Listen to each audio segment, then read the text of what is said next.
Right, so, I mean, you did mention about QUK and you have a position there. So, I want to ask you, like, well, first of all, what's the position you ran for and why did you run for it?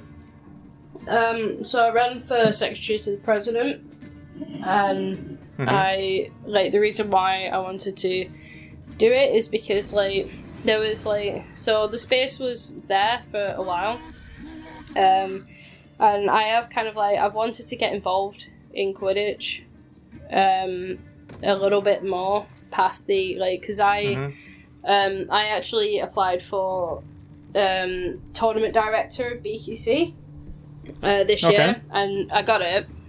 So it was fun trying to work out BQC logistics until, like, you know, horror happened. Yeah, true. So that was, and I really enjoyed, like, doing that bit. So I was like, you know what, I think I want to go for a bigger role. And I was like, well, this one's free, so why not? Like, I think it would be fun, and especially seeing as there's going to be so much variation with how the season is going to look, potentially, with the split. It's just going to be like, I just like to help, really. I just like to help people. And if I feel passionately about something, oh, you bastard. God Lord, you don't let up, do you? CBA. Nah. Yes! I gotta give you at least one win. Yeah, that's true. It is my channel, after all. But yeah, I just like to help, and I'm like, I do care about the sport a lot, and I don't want me to just, like, retire after leaving uni, and it's just like, yeah, like, I feel like this is the best way to help, really, just putting my time forward for, like, a bigger role.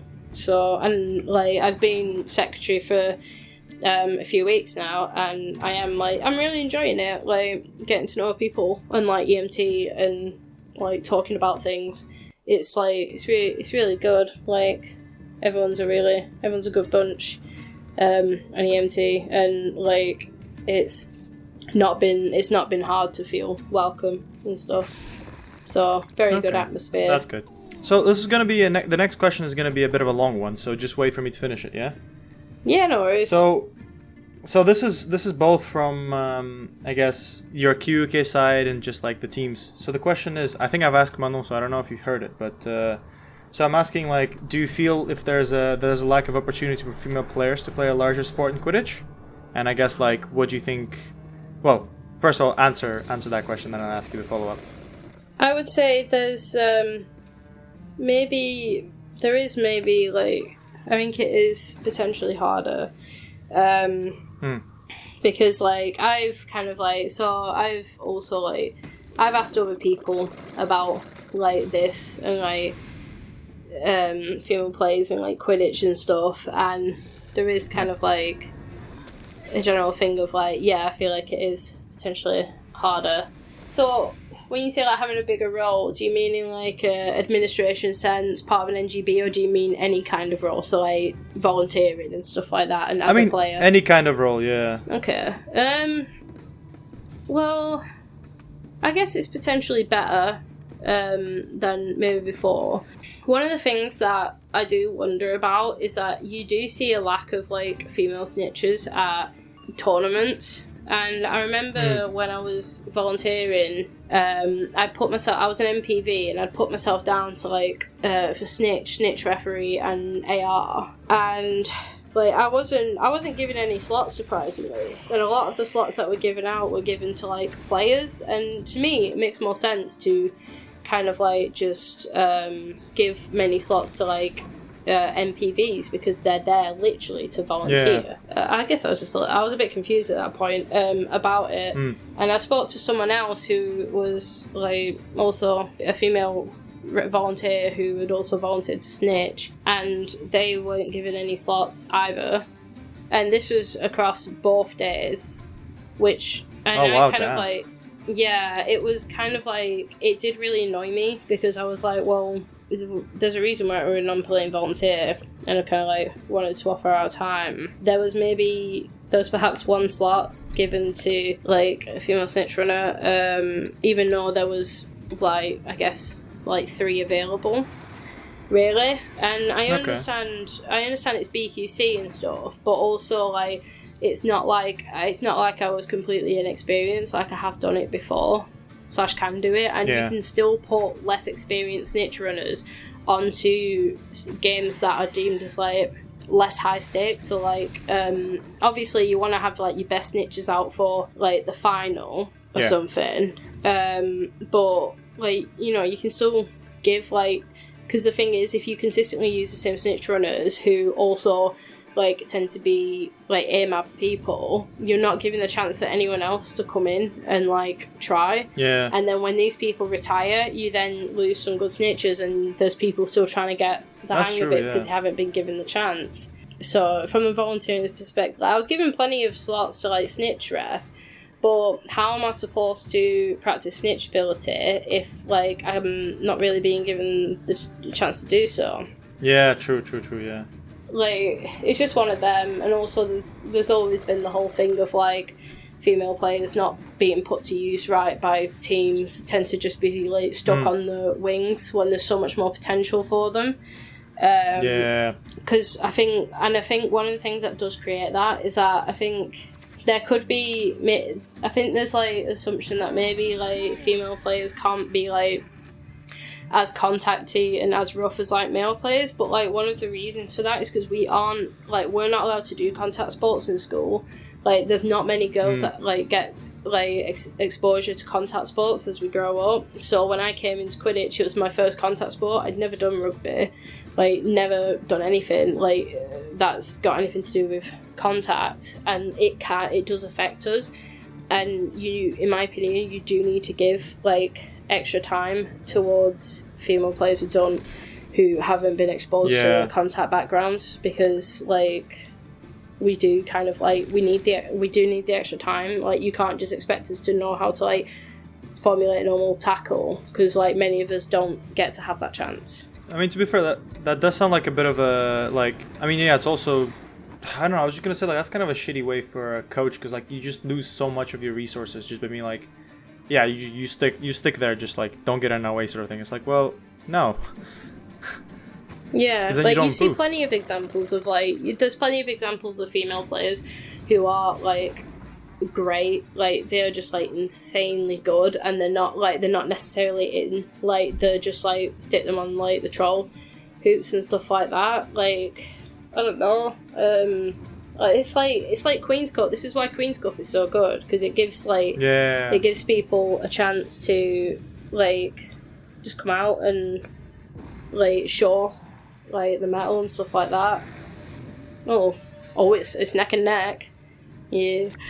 But like I remember being at Queen's Cup, and I was like I was playing against the purple team, and that was a hard team. But that team was led by like Chloe Hemingway, and had like some amazing players on it. Anna O'Gara was there as well on that team, and there was also Geneva Chambers, and I was just like I was just, like just a machine. Like an absolute machine. And like there was so many other female players at Queen's Cup just like you know, just like showing what exactly they can do, and it was so nice to see. Like it was genuinely just amazing, because like like we don't, like you don't see that like same, it's not the same at like regionals and stuff like tournaments with the normal mixed element. And Queen's Cup had such a great atmosphere. Like we were all just loving it. Everyone was cheering everyone on. We were just living for this, like, you know, power to us, you know, like it was amazing. And I do like to think that Queen's Cup like kind of like opened it up, and kind of like showed that like there's more use for us in different positions. Like we don't just need to be stuck by hoops, you know. Use your brains and you'll benefit. Basically, Queen's Cup was definitely a really good tournament. Oh yeah, absolutely. Like it was like fantastic. It's a bit of a shame that it was just during exams, I think. Yeah, because it was during exam period, so a lot of people probably couldn't have gone. So if it was shifted just a bit more, it could have been huge, like even bigger than it was. Yeah, it was pretty. Like it was amazing. Like it was pretty great. It's one of them. I don't think I've ever really been a troll kind of player.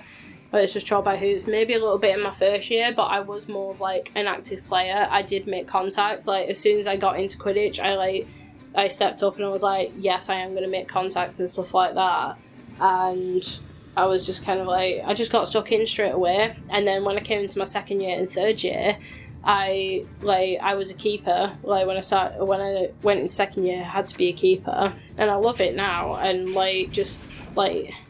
it's really nice being like a female keeper, because like it's just like it does make you feel good, because this is a thing. Like the keeper job does tend to go to like the biggest person on the team or whatnot, and I'm not the biggest person on the team really. Like I'm not really tall. Like I think on Banger this year, we had Sam Murray, and he's really tall, and like he's great as well, but I'm not as tall as him. But I'm still making the keeper element work and stuff, so it's just like I don't know, it's a breath of fresh air in my opinion. Like I'm all for like let everyone, and this is why I've also encouraged people at Banger to take up different positions. Like it hasn't just been me who's been doing all the ball carrying. Like I've kind of just been like, yo, like I've offered other people as well. I'm like, do you want a ball carrier? And they're like, yeah, sure. And I'm like, here, go. And some people are straight up just like, nah, I'd rather not. And I'm like, that's fine, don't worry about it.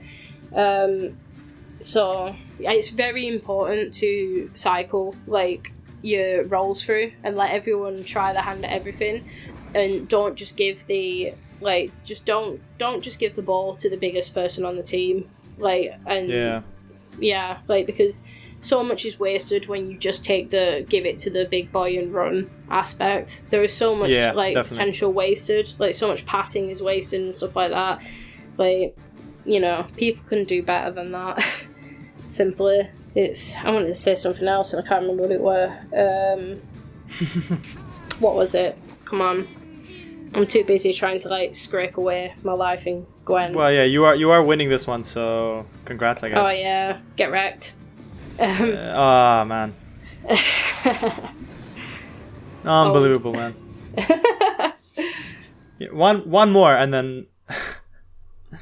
Are you sure you don't want to? Oh, okay, fair enough. Like, if you want to embarrass yourself even further, then I won't stop you.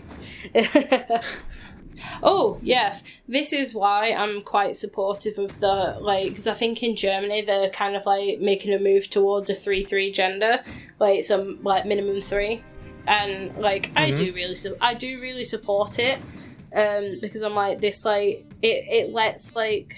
It stops teams from falling into the trap of like putting your female chasers just on hoops or whatnot, and it forces them to train them in more roles. Because if you want to train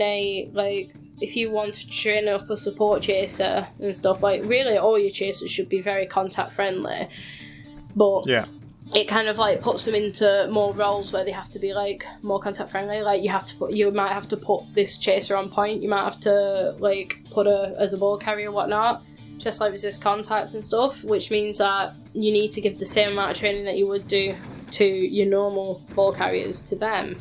The only problem with that is that it might like hurt like recruitment in terms of like and like having gender, because I know in second year Banger we actually struggled to get male players. Like we had very little amount of male players. Like I had to like spend like £100 to get 2 guys to come so we didn't have to drop out of Northern.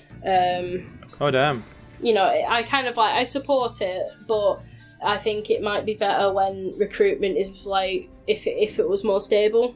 Like definitely more stable. Yeah. You know? TLDR, like, you know, let your female players try different positions and stuff. So like Queen's Cup is great. Yeah. I don't know, whatever. Go females. Woo. All that jazz. Let them snitch.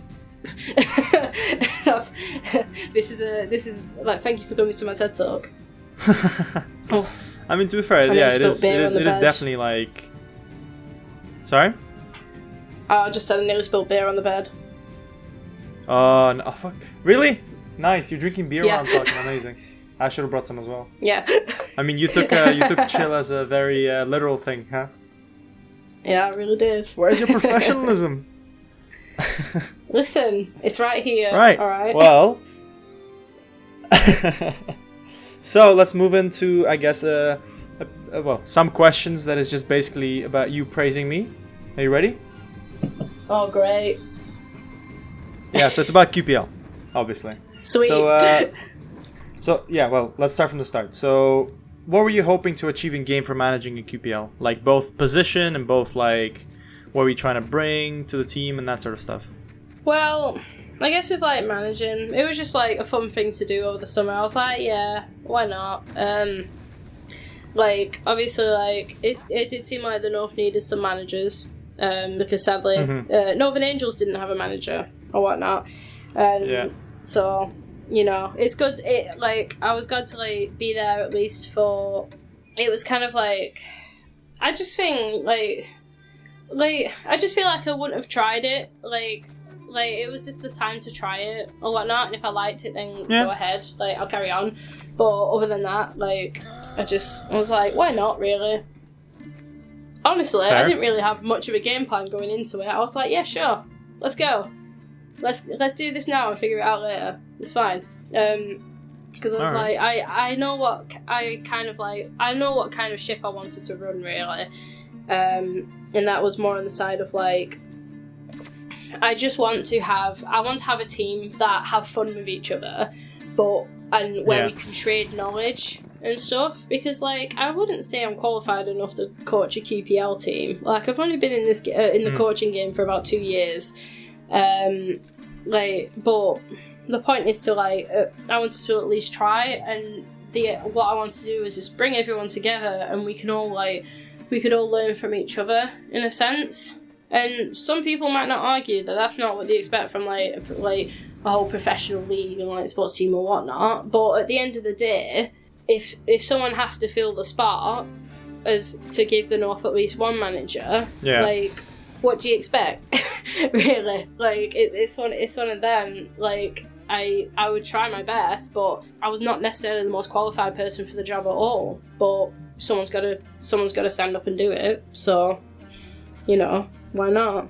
But yeah, no, it was good. Like I had a good baseline of people who like people signed up, like, and it was full of people that I knew, and I was like, this is going to be a good bunch. It's fine. Oh wait, I need to have a turn. There we are. It's going to be a good bunch.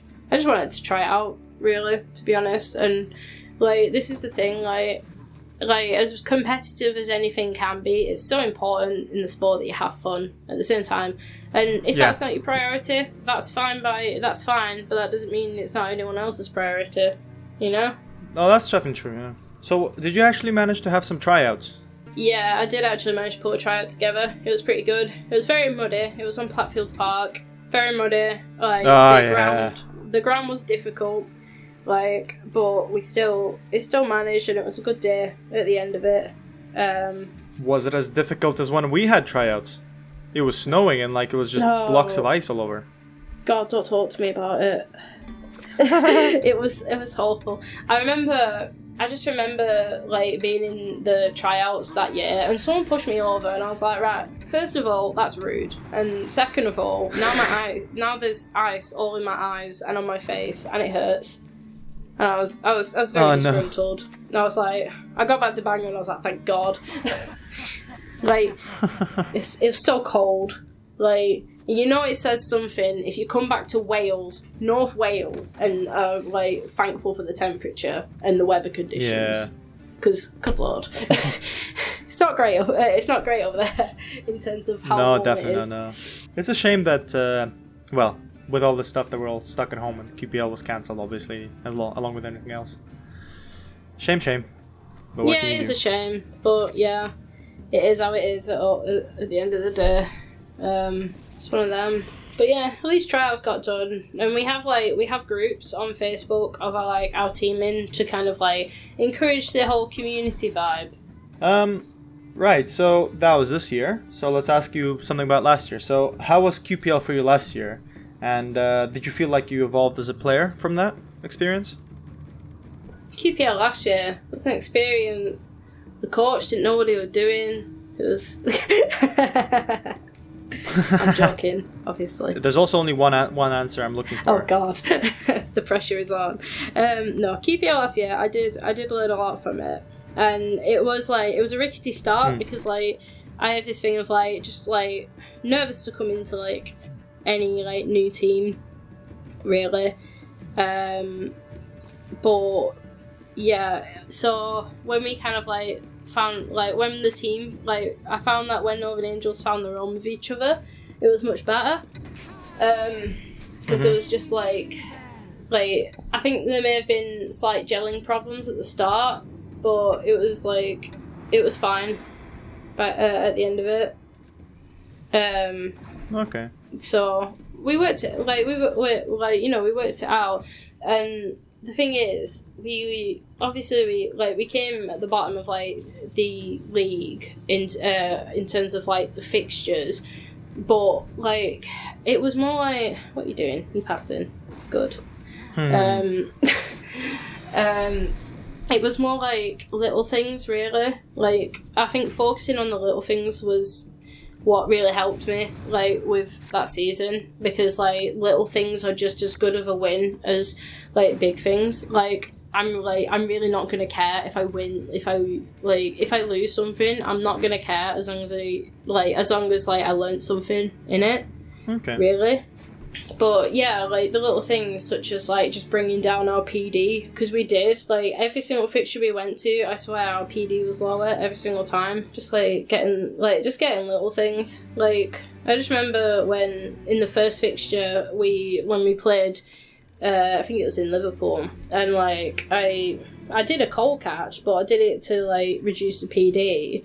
Then everyone was so hyped up about getting like max PD in QPL and stuff that it's just kind of like I don't know. It was a little win to just be like, no, can't have max PD. Suck it. Yeah.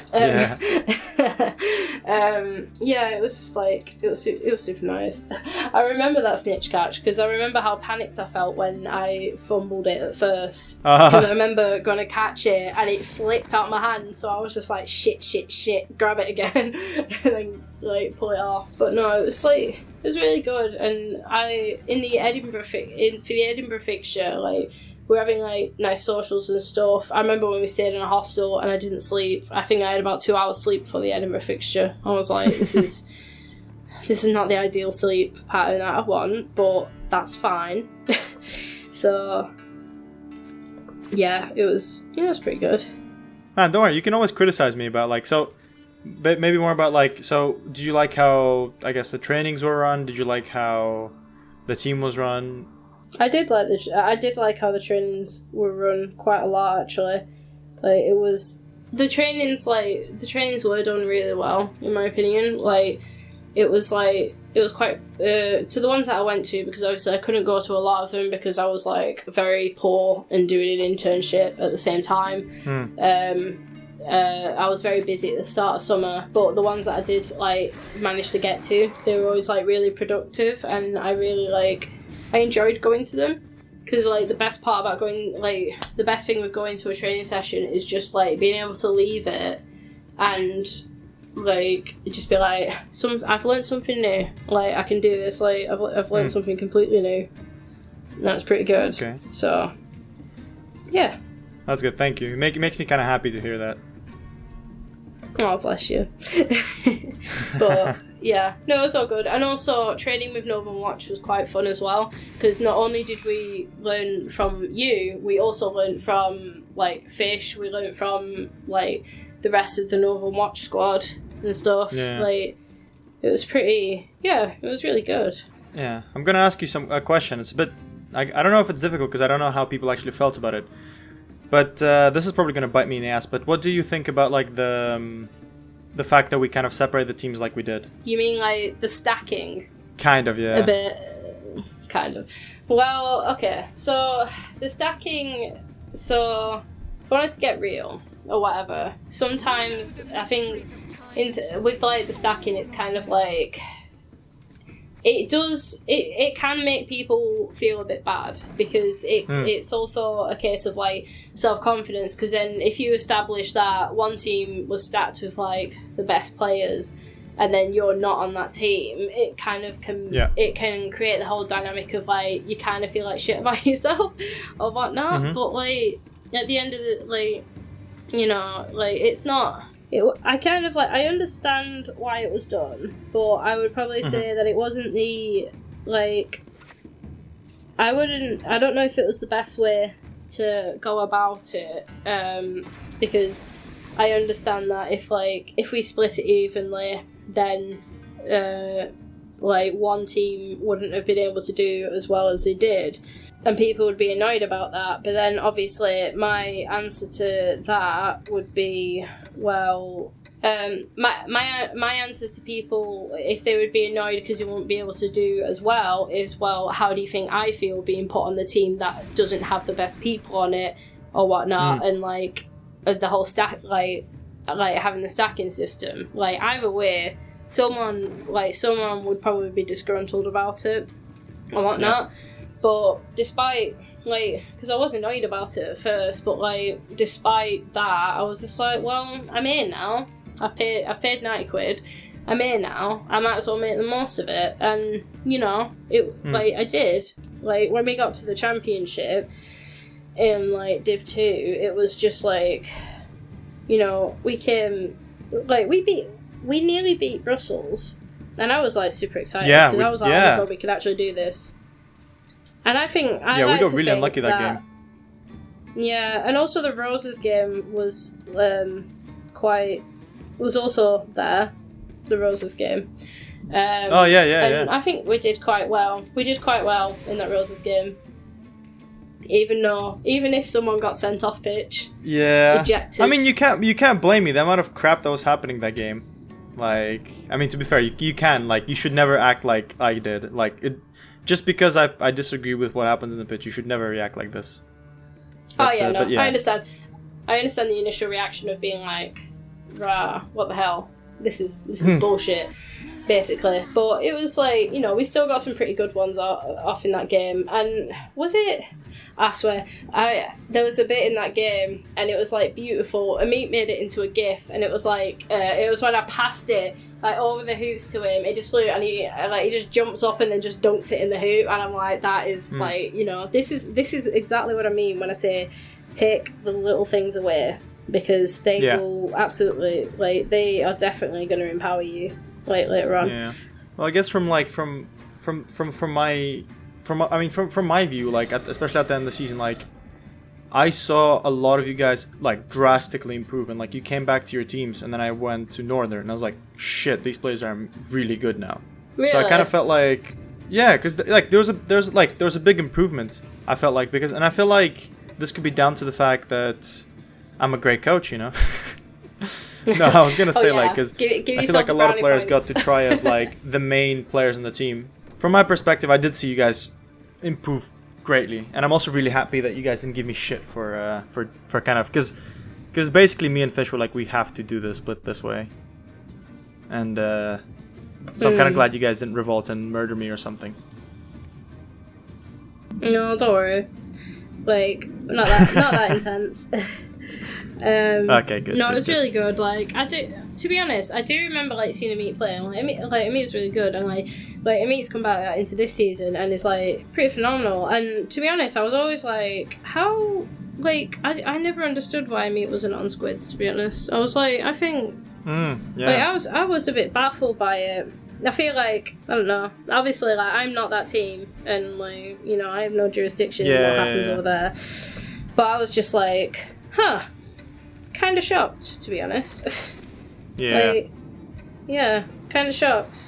Damn, dude, you want. He's gonna come and listen to this and be like, well. Why, thank you. Thank you, Chloe. But, yeah, no, I think it definitely had a difference in how I did, like, coaching this season as well, because like, obviously I remember when we did trainings with Northern Watch as well, like, I used to, like, I tried to think back on, like, I actually did drills. I did a drill that you did with us with Banger this year. It went down a blast. It was the, which was it? It was the one where you know how you have the beater who runs to the dodgeball and basically has to beat the person before they score through the hoop. Yeah, we did that, and we had the contact person in there as well. But yeah, no, it was pretty it was dope. Like people enjoyed it. That makes me happy. Yeah. Yeah, there you go. But yeah, it did have an impact. Pretty big impact and stuff. And we didn't come right at the bottom. We beat West Mids. It was a tough game. Yeah. It was hard. It was too emotional for me. I couldn't deal with playing it because there's too much pressure. Because I got one of the things that QPL made me realise is that I win again. Told you. What a surprise! You're embarrassing yourself. But one of the things I also found out from QPL is that I get stage fright quite a lot. And I was fine in most of the games, but do you know how there was a massive spectator crowd at the West Mids and Angels game? Yeah. And like everyone was like cheering and heckling. It was absolutely horrifying for me. Like I was like, this is horrifying. Yeah, no, I got really bad stage fright, which is one of the reasons why I then started doing things wrong and I wasn't like protecting myself from hits properly and stuff like that. And then I was like, no, I have to come off. Like I can't. Like I got really bad stage fright because it just made me panic. I was like, everyone's watching. What if I do something stupid? Because but obviously that's my own thing that I kind of like I want to work on. Like I want to work on the stage fright thing, and it's not so bad, but it's when high stakes games happen, like high stakes games or big crowd can give me a lot of stage fright. And I managed it really well in the London Unbreakables game because there was a lot of spectators for that at Dev, for Banger versus Unbreakables, and I've definitely come a while with my stage fright and stuff. Like I was really worried that was gonna like get me, but it didn't, so even better. Okay. I mean that's good that you got you got used to it more. Yeah, no, it was pretty good. Well, I guess this kind of concludes the questions I have for you. Do you have any more questions or a conversation you want to kind of strike up before we finish up? No, I guess not. And plus, I think we're on about an hour and a half now, so there's also that. That's okay. You can't give people too much of a podcast to listen to. Like, no, it was honestly, fun though. I do have a request for the screen picture, the thumbnail or whatnot. Okay. It's gotta be at least something like slaughtering something else, but my face has got to be on the person who's slaughtering the other thing. Yeah, fair. Like I'm after this, like I can't even pretend I did any good. That was completely that was. Okay, that's cool. I'm a real gamer girl now. Well, I guess thanks for coming to the show. This will be released on Thursday, so next Thursday. Sweet. And yeah, I think it's time to end the It episode. was really good. All right, bye guys. Very much enjoyed it.